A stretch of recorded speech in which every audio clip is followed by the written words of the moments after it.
আসন্ন স্থানীয় সরকারের নির্বাচনের জন্য প্রাথমিকভাবে ১০০ উপজেলা ও পৌরসভায় প্রার্থী ঘোষণা করেছে জাতীয় নাগরিক পার্টি।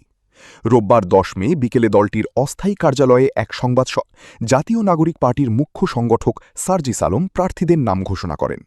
তিনি বলেন, আমরা প্রাথমিকভাবে আজ ১০০ জন এনসিপি সমর্থিত উপজেলা চেয়ারম্যান পদপ্রার্থী এবং পৌরসভা মেয়র ঘোষণা করছি।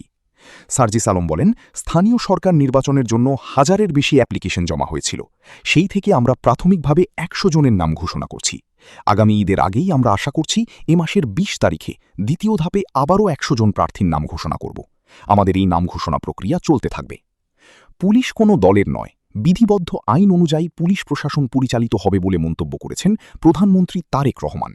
তিনি বলেন, জনগণের সঙ্গে পুলিশের আস্থার সম্পর্ক তৈরি হলে অপরাধ নিয়ন্ত্রণ সহজ হবে। কোনো নিরপরাধ ব্যক্তি যেন হয়রানির শিকার না হন তা নিশ্চিত করা অবশ্যই আপনাদের দায়িত্ব। রোববার রাজারবাগ পুলিশ অডিটোরিয়ামে পুলিশ সপ্তাহ উপলক্ষে পুলিশের কল্যাণ প্যারেডে সব কথা বলেন তিনি। ফেনীর সীমান্ত এলাকায় সম্ভাব্য অবৈধ অনুপ্রবেশ, পুশিন ও চোরাচালান প্রতিরোধে সর্বোচ্চ সতর্কাবস্থা জারি করেছে বর্ডার গার্ড বাংলাদেশ বিজিবি। ফেনীস্থ ৪ বিজিবির আওতাধীন প্রায় ১০২ কিলোমিটার সীমান্ত জুড়ে দিনরাত ২৪ ঘণ্টা টহল ও নজরদারি জোরদার করা হয়েছে। রোববার ১০ মে সকালে বিজিবির ফেনী ব্যাটালিয়ন ৪ বিজিবি থেকে গণমাধ্যমে পাঠানো এক সংবাদ বিজ্ঞপ্তিতে এই জানানো হয়। বিজিবি জানায়, ভারতের পশ্চিমবঙ্গের নির্বাচন পরবর্তী পরিস্থিতি বিবেচনায় সীমান্তের গুরুত্বপূর্ণ পয়েন্টগুলোতে অতিরিক্ত মোবাইল পেট্রোল, ফুট পেট্রোল ও বিশেষ অভিযান পরিচালনা করা হচ্ছে।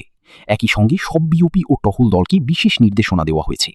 কলকাতার ব্রিগেড প্যারেড গ্রাউন্ডে প্রধানমন্ত্রী নরেন্দ্র মোদী, কেন্দ্রীয় স্বরাষ্ট্রমন্ত্রী অমিত শাহ সহ বিজেপির কেন্দ্রীয় নেতৃত্ব এবং বিজেপি শাসিত রাজ্যের মুখ্যমন্ত্রীদের উপস্থিতিতে পশ্চিমবঙ্গের মুখ্যমন্ত্রীর পদে শপথ নিলেন শুভেন্দু অধিকারী। শনিবার স্থানীয় সময় দুপুর ১২টার দিকে, বাংলাদেশ সময় ১২টা ৩০ দিকে হয়েছে এই শপথ অনুষ্ঠান। এই দিন শুভেন্দুর পাশাপাশি শপথ নিয়েছেন আরও ৫ জন। তারা হলেন দিলীপ ঘোষ, অগ্নিমিত্রা পাল, অশোক কীর্তনিয়া, নিশীথ প্রামাণিক এবং ক্ষুদিরাম টুডু। শুভেন্দুর পর শপথ নেন দিলীপ ঘোষ, তারপর অগ্নিমিত্রা পাল, অশোক কীর্তনিয়া, ক্ষুদিরাম টুডু এবং নিশীথ প্রামাণিক। গত ৪ মে রাজ্যের ভোটের ফল ঘোষিত হয়েছে। ২০৭টি আসন পেয়ে বিজেপি ক্ষমতায় এসেছে। এদিকে সব অপেক্ষার অবসান ঘটিয়ে আনুষ্ঠানিকভাবে তামিলনাড়ুর মুখ্যমন্ত্রীর দায়িত্ব নিয়েছেন থালাপতি বিজয়।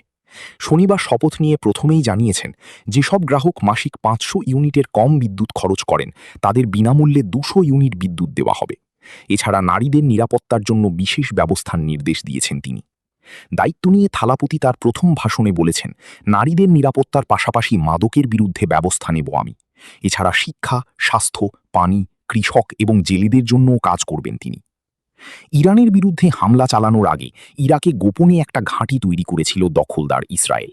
ইরাকের প্রত্যন্ত মরুভূমিতে এই ঘাঁটি বানানো হয়। শনিবার ৯ মে এক প্রতিবেদনে এই তথ্য জানিয়েছে মার্কিন সংবাদ মাধ্যম ওয়াল স্ট্রিট জার্নাল।